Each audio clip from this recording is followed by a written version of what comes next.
Iniurong ng Land Transportation Franchising and Regulatory Board sa Martes ang pagdesisyon nito kaugnay ng pisong provisional fare increase. Ipinagpaliban ng desisyon matapos magpasya ng mga transport group na hilingin ito para sa buong bansa at hindi lamang sa Metro Manila.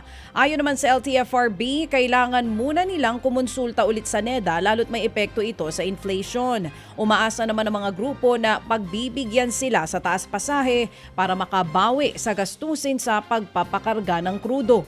Inaasahan din nila na mapabilis ang pamamahagi ng fuel subsidy. Sa 250,000 benepisyaryo kasi ng programa, mahigit 100,000 pa lamang ang napopondohan sa Land Bank. 70,000 pa lang ang nakakapag-withdraw. Ang paliwanag ng LTFRB dito, may problema lamang daw ang ilang mga account.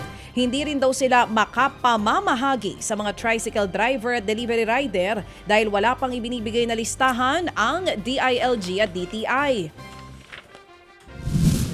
Yung mga card kasi kung minsan hindi nagagamit ng matagal, ang bangko po pag nag-stale po yung account, hindi ho na magamit kaagad. So kailangan nilang pumunta sa Land Bank para ho ma-update.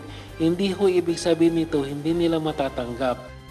Ted Filon at DJ Chacha ngayon nasa Radyo 5 92.3 News FM Monday to Friday 6 to 10 a.m.